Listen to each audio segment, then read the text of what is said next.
दोस्तों नमस्कार। आज मैं आपको सुनाऊंगा मुंशी प्रेमचंद की एक प्रसिद्ध कहानी जिसका नाम है दो बैलों की कथा। एक बार एक गांव में झूरी नाम का एक किसान रहता था। उसके दो बैल थे, हीरा और मोती। दोनों ही बैल हट्टे कट्टे व बलशाली थे। झूरी को उन दोनों से बहुत लगाव था। दोनों बैल भी झूरी को बहुत पसंद करते थे। हीरा और मोती का आपस में इतना लगाव था कि यदि कभी एक खाना ना खाए तो दूसरा भी घास को मुंह तक नहीं लगाता था। एक दिन की बात है, झूरी की पत्नी का भाई गया दोनों बैलों को अपने साथ ले गया। दोनों बैल इस बात से हैरान थे कि उन्हें गया के हवाले क्यों किया गया है। शाम होने तक दोनों नए घर व नए लोगों के बीच में थे, लेकिन उन्हें वहां सब बेगाना लग रहा था। रात को जब सभी सो रहे तो दोनों रस्सी तोड़कर झूरी के यहाँ भाग खड़े हुए। सुबह सवेरे ही जब झूरी ने उन्हें अपने यहाँ देखा तो दौड़कर गले से लगा लिया। ये सब देखकर झूरी की पत्नी बिल्कुल खुश नहीं थी। उसने दोनों को खूब खरी खोटी सुनाई और यह निश्चय किया कि दोनों को खाने में केवल सूखा भूसा ही मिलेगा। अगले दिन गया फिर आकर दोनों बैलों को अपने साथ ले गया। गया पिछले कल की घटना से बेहद क्रोधित था, इसलिए उसने वहां भी दोनों को खाने के लिए सूखा भूसा ही दिया। किसी तरह रात कटी और सुबह दोनों को हल जोतने के लिए खेतों में ले जाया गया। हालांकि दोनों ने जैसे एक कदम भी ना उठाने की कसम खा रखी थी। दोनों की खूब पिटाई हुई। रात को खाने में फिर भूसा मिला। दोनों निराश खड़े थे कि तभी वहां एक छोटी सी लड़की आई और दोनों को एक एक रोटी खिलाकर चली गई। एक एक रोटी से दोनों का पेट तो नहीं भरा, लेकिन उनके दिल को सुकून जरूर मिल गया था। पता चला कि उस लड़की की सगी माँ के मरने के बाद वह सौतेली माँ के पास रहती थी। उसकी सौतेली माँ उन्हें मारती रहती थी। शायद यही वजह था कि उसे बैलों के लिए अपनापन था। दोनों उस छोटी लड़की के बारे में सोचकर चुपचाप अपना समय बिताने लगे। एक रात दोनों ने सलाह करी कि वे दोनों गले में बंधी रस्सी को चबा चबा कर तोड़ देंगे और वहां से भाग जाएंगे। उसी रात जब वे रस्सी को तोड़ने की कोशिश कर रहे थे तो वहीं एक छोटी लड़की वहां आई और उसने दोनों को रस्सी से आजाद कर दिया। दोनों ने छोटी लड़की से विदा ली और दौड़ने लगे। इतने में गया को इसकी खबर लगी और वह अपने आदमियों के साथ उन दोनों के पीछे दौड़ पड़ा।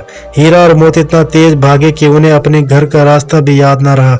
वे रास्ता भटक गए थे। दोनों को भागते भागते भूख भी लग पड़ी थी। रास्ते में मटर का एक खेत था। दोनों ने वहां जाकर जमकर मटर खाए। अभी दोनों खेत में चर ही रहे थे कि वहां एक सांड आ धमका। दोनों ने हिम्मत दिखाकर उसे वहां से खदेड़ दिया। इतने में मटर के खेत के सेवक हाथों में डंडा लिए आ पहुंचे। हीरा के पास भागने का मौका था, लेकिन जब उसने देखा कि सेवकों ने मोती को पकड़ लिया है तो वह लौट गया। दोनों बैलों को पकड़कर मवेशी खाने में बंद कर दिया गया। उस मवेशी खाने में बहुत से जानवर कैद थे। वहां कई बकरियां, घोड़े, भैंसे, गधे बंधे थे, लेकिन किसी को भी खाने को कुछ नहीं दिया जाता था। इस वजह से सभी जानवर कमजोरी के कारण जमीन पर बेजान पड़े हुए थे। जब पूरा दिन बीत जाने पर भी खाने को कुछ न मिला तो हीरा के सब्र का बांध टूट गया। उसने बाड़े की कच्ची दीवार पर जोर से अपने सींग गड़ा दिए। इससे मिट्टी का एक टुकड़ा निकल आया। यह देखकर हीरा को हिम्मत मिली और वह दौड़ दौड़ कर अपने सींगों से दीवार की मिट्टी गिराने लगा। तभी मवेशी खाने का चौकीदार हाथ में लालटेन लिए जानवरों की हाजिरी लगाने आ पहुंचा। हीरा की करतूत देखकर उसने उसकी डंडे से पिटाई शुरू कर दी और उसे मोटी रस्सी से बांध कर वहां से चला गया। हीरा ने मोती से कहा, आज अगर यह दीवार गिर जाती तो यहाँ बंधे हुए कितने ही जानवर आजाद हो पाते। यदि ये थोड़े दिन और यहाँ रुके तो कमजोरी से इनका मरना निश्चित है। यह सुनकर मोती बोला, अगर ऐसी बात है तो मैं भी जोर लगाता हूँ। ऐसा कहते ही मोती ने दीवार में उसी जगह वार किया और लगभग 2 घंटों की कड़ी मेहनत से दीवार को तोड़कर गिरा दिया। दीवार के गिरते ही घोड़े, भैंसे, बकरियां सब जल्दी से भाग गई, लेकिन गधे वहीं खड़े रहे। राख मनाने पर भी गधे अपने डर की वजह से वहीं खड़े रहे। उधर मोती अपने दोस्त हीरा की रस्सी को तोड़ने की पूरी कोशिश करता रहा। अब जब सुबह होने वाली थी तो हीरा ने मोती से कहा, दोस्त मुझे नहीं लगता कि आज यहाँ रस्सी टूटेगी। तुम यहाँ से भाग जाओ, वरना सबको पता चल जाएगा कि यह सब तुमने ही किया है। मुझे यहीं छोड़कर तुम चले जाओ। यह सुनकर मोती की आंखों में आंसू आ गए। वह हीरा से बोला, मित्र मैं इतना स्वार्थी नहीं हूँ कि मुश्किल के इस समय में तुम्हें छोड़कर चला जाऊं। मैं मरते दम तक तुम्हारे साथ ही रहूंगा। मुझे हर अपराध की सजा स्वीकार है। कम से कम इन जानवरों की जान बचाने का आशीर्वाद तो मिलेगा। इतना कहकर मोती ने गधों को सींग मारकर बाड़े से भगा दिया और स्वयं हीरा के पास आकर सो गया।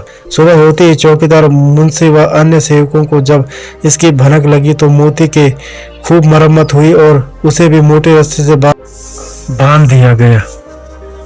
लगभग एक हफ्ते तक दोनों वहीं बंधे रहे, लेकिन उन्हें खाने को कुछ नसीब नहीं हुआ। उन्हें केवल पानी ही पिलाया जाता। दोनों की हड्डियां निकल आई थी। एक दिन बाड़े के सामने उनकी नीलामी शुरू हुई, लेकिन वे दोनों इतने कमजोर थे कि उन्हें खरीदने के लिए कोई तैयार नहीं था। तभी एक आदमी सामने आया और दोनों बैलों को टटोलने लगा। मुंशी से कुछ मोल भाव करने के बाद वह उन दोनों को लेकर चल पड़ा। दोनों बैलों की नीलामी हो चुकी थी। हीरा और मोती दोनों डरे हुए थे। उनसे चला भी नहीं जा रहा था, लेकिन डंडे के डर से बेचारे उस आदमी के साथ साथ चलने लगे। सहसा दोनों को महसूस हुआ कि यह वही रास्ता है जहां से गया उन्हें ले गया था। वही खेत, वही रास्ता और वही कुआं तो है जहां पर वे हल जोतने आया करते थे। अब उनकी सारी थकान दूर होने लगी और वह दोनों तेज तेज चलने लगे। जैसे ही उन्हें अपना घर और अपने बांधे जाने की जगह दिखाई दी, दोनों भागकर उस ओर चल दिए। द्वार पर झूरी बैठा हुआ था। जैसे उसने दोनों बैलों को देखा, उसने उन्हें गले लगा लिया। दोनों बैलों की आंखों में आंसू आ गए। तभी वह आदमी वहां बैलों के पीछे पीछे पहुंच गया और उसने दोनों बैलों की रस्सियां पकड़ ली। झूरी बोला, ये मेरे बैल हैं। आदमी ने कहा, मैंने इन्हें मवेशी खाने की नीलामी से खरीदा है। झूरी तपाक से बोला, मेरे बैलों को बेचने का हक किसी को नहीं है। अगर मैं इन्हें बेचूंगा तभी ये बिकेंगे। आदमी ने जवाब दिया, मैं थाने में जाकर रपट दर्ज करवाता हूँ। झूरी बोला, ये मेरे बैल हैं। इसका सबसे बड़ा सबूत यह है कि यह मेरे द्वार पर खड़े हैं। फिर उस आदमी ने आओ देखा नता और बैलों को अपनी ओर खींचने लगा। तब दोनों बैलों ने भी उसे अपने सींगों से खदेड़ दिया और गांव से दूर भगा दिया। इतनी देर में दोनों बैलों के लिए भूसा, दाना और चारा भर दिया गया। हीरा और मोती दोनों मिलकर चारा खाने लगे। झूरी साथ में खड़ा उन्हें सहला रहा था। तभी झूरी की पत्नी भी अंदर से आई और उसने दोनों बैलों के माथे चूम ले और खूब प्यार दिया गया। कहानी से सीख। इस कहानी से हमें दो बातें सीखने को मिलती हैं। पहली यह कि हमें अपनी स्वाधीनता के लिए अपने अंतिम समय तक संघर्ष करते रहना चाहिए। दूसरी सीख यह मिलती है कि हमारे जीवन में चाहे कितनी भी मुश्किलें क्यों ना आए, लेकिन सच्चे दोस्त हमेशा साथ निभाते हैं। तो दोस्तों, ये थी आज की कहानी। उम्मीद करता हूँ आपको कहानी